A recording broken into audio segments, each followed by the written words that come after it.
اعوذ باللہ السمیع العلیم من الشیطان اللعین الرجیم بسم اللہ الرحمن الرحیم الحمدللہ الذی ہدانا لہذا وما کنا لنہتدی لولا ان ہدانا اللہ الصلاۃ والسلام علی سید الانبیاء والمرسلین وعلی آلہ الطیبین الطاہرین المعصومین المنتجبین المظلومین ولعن اللہ علی اعدائہم ومنکر فضائلہم ومصائبہم وغاصب حقوقہم والقابہم اجمعین وصلوات بر حسین اللہم صلی علی محمد و آل محمد وعجل فرجہم الحمدللہ الذی جعلنا من المنتظرین مولا بقیت اللہ فی العالمین اجل اللہ تعالی فرجہ الشریف۔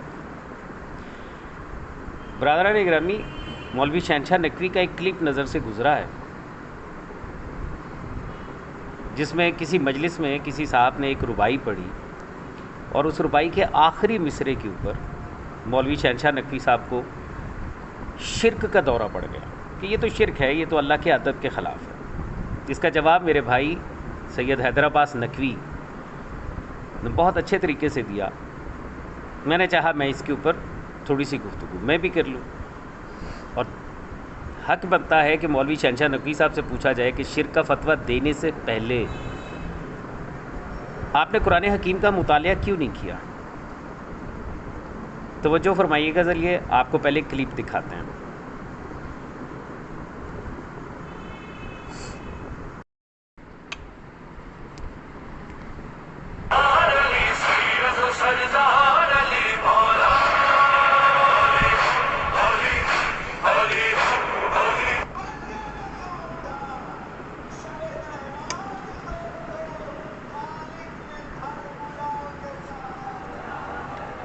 بھائی صاحب نے تو اپنے بڑی محنت سے پڑھے، مگر اس میں جو چوتھا حصہ تھا، خالق نے گھر بلا کے کہا یار یہ اللہ کا ادب نہیں ہے، اس ممبر سے اللہ کا ادب ہوگا، یہ شرک ہو جائے گا، اللہ سے بڑا غنی نہیں ہے۔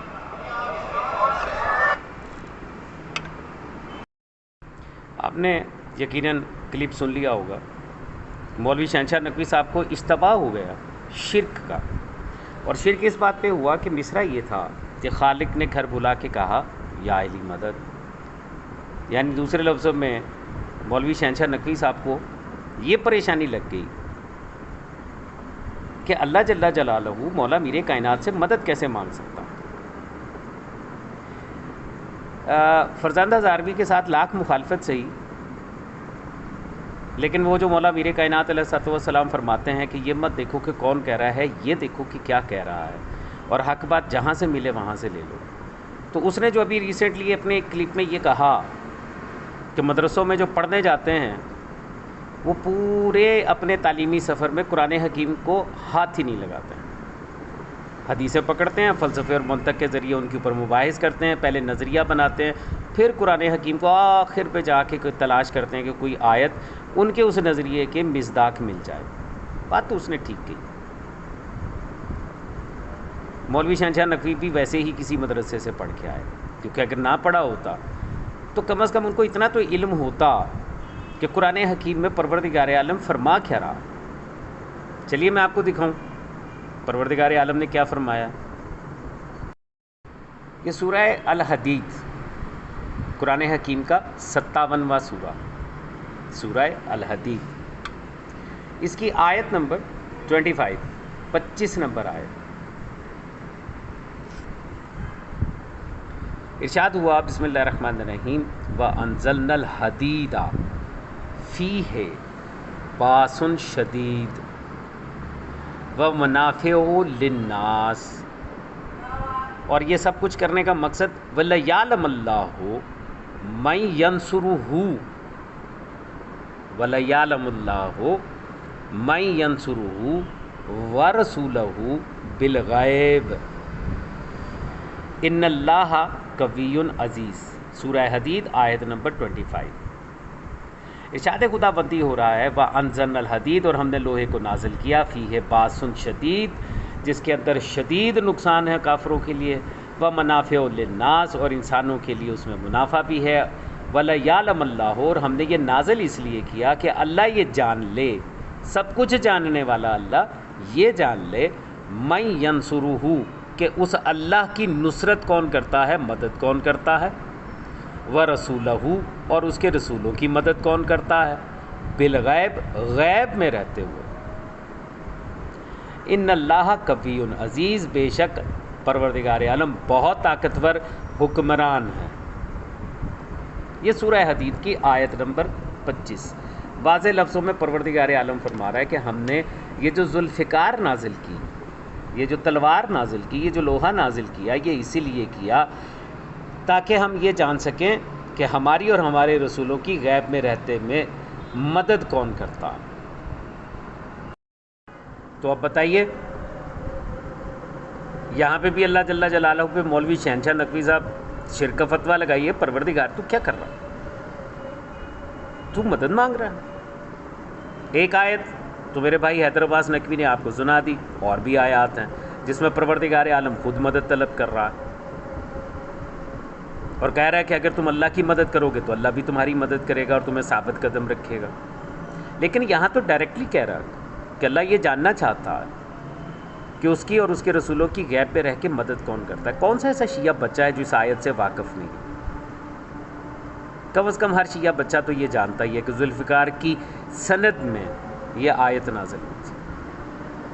حیرت ہے مولوی شہنشاہ نقوی کو اس آیت کا ہی پتہ نہیں ہے۔ اور اسی قرآن حکیم میں پروردگار عالم نے یہ فرمایا، وَلَن تَجِدَ لِسُنَّتِ اللَّهِ تَبْدِيلًا، تم نہیں دیکھو گے کہ اللہ کی سنت تبدیل ہوتی ہے۔ اس لیے زمین پر جس کو بھیج کے ذوالفقار عطا کر کے اپنا مددگار مانا، تسلیم کیا۔ شب معراج بھی تو یہی کیا۔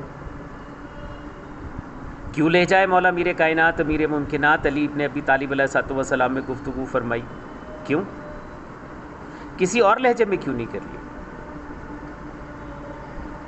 کیا کسی کا لہجہ مستعار لے کے، وہ جو لہجوں کا خالق ہے، جو کسی بھی لہجے میں گفتگو کر سکتا ہے، کوئی ایسا لہجہ بھی ہو سکتا تھا جو اس سے پہلے کبھی کسی نے سنا ہی نہ ہو،